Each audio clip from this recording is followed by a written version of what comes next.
When I was in 6th grade, my nephew's teacher stopped me in the hallway. Her husband was an Egyptologist, and she'd heard I was obsessed with ancient Egypt. She invited me to see some artifacts, and I instantly recognized one. I said, "That's a clasp for a gown." She blinked.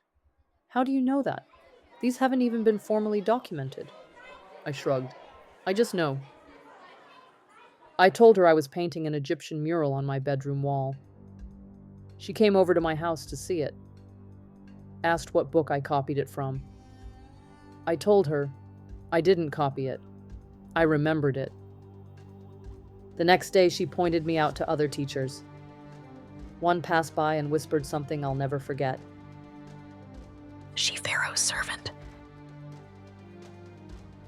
I didn't understand back then. But years later, I read a book called The Search for Omm Sety. And suddenly, I did.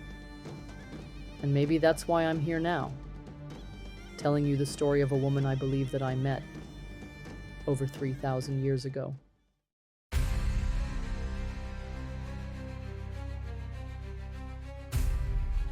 Welcome, kindred souls, to the curious Chrononaut, the channel where history isn't just written by the victors, but whispered by the time travelers who saw what really went down.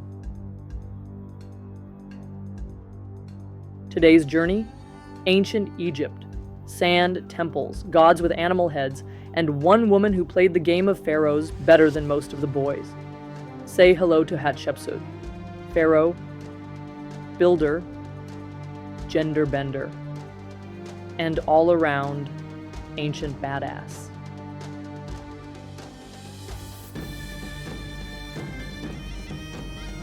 Hatshepsut was born around 1507 BCE into the 18th Dynasty.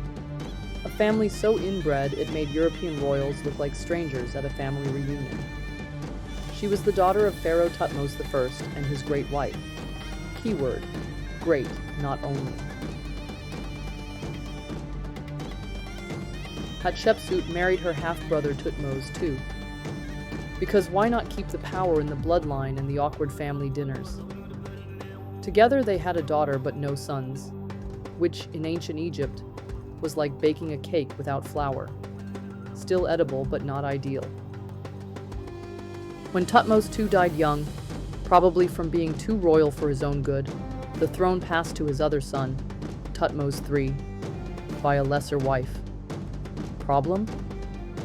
He was a toddler. Solution? Anti-Hatshepsut to the rescue. At first, Hatshepsut played nice. "Oh, I'm just the regent, babysitting Pharaoh Jr. Nothing to see here." But over time, she started calling the shots, taking the meetings, commissioning the statues. You know, small things like building monuments to herself. Eventually, she dropped the Regent Act and declared herself Pharaoh. Not queen, not princess, but Pharaoh. Thank you very much. She even started dressing like a man. Beard, kilt, the works. Historians still argue whether this was gender-fluid badassery or a strategic camouflage. My guess? Why choose? In ancient Egypt, power had a dress code, and Hatshepsut knew the assignment. Under Hatshepsut, Egypt boomed. Trade routes reopened, temples popped up like Starbucks, and everything smelled like prosperity. Or incense from the land of Punt, which she totally flexed by sending a luxury expedition there. She built the jaw-dropping mortuary temple at Deir el-Bahari. So extra it makes the Taj Mahal look like a weekend DIY project. But here's the twist. Hatshepsut didn't conquer much. She preferred diplomacy, trade, and architecture. Basically, she was less stabby pharaoh and more Pinterest pharaoh.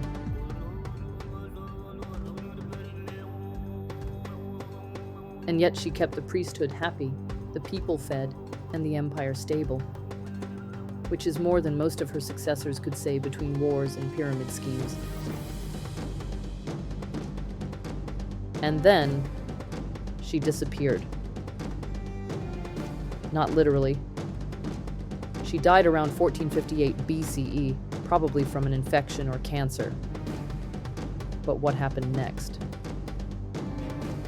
History tried to ghost her harder than your last Tinder date. Statues smashed, inscriptions chiseled out, her name removed like ancient Photoshop. The ancient equivalent of getting canceled posthumously. Who did it? Likely Thutmose III, her stepson. Once grown and understandably salty about being pharaoh in waiting for 20 years. Was it vengeance? A political reset? Or just an ancient Marie Kondo moment? Does this memory spark joy? No. Delete. Still, she almost vanished from history until 19th century archaeologists pieced her back together like a dusty jigsaw puzzle and found one of the most successful pharaohs ever was a woman. Hatshepsut's legacy? Complicated. But what stands is this. She ruled peacefully, expanded wealth, and made a male-dominated world bow to her vision.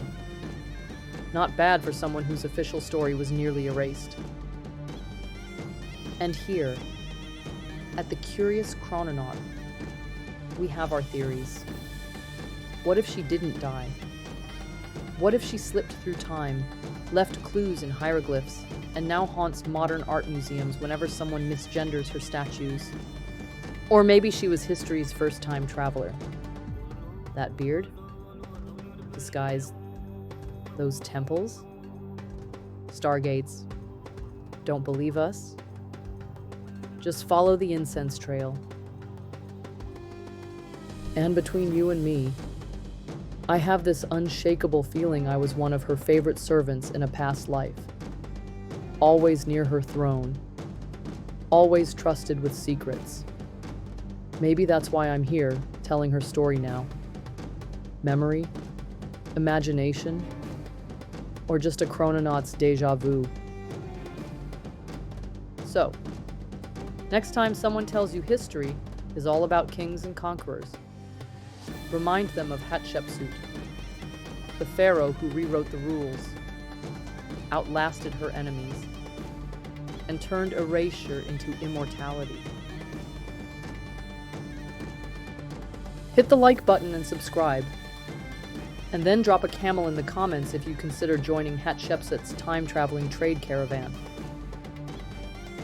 Until next time, Chrononauts, keep your clocks weird and your hieroglyphs sassier than ever.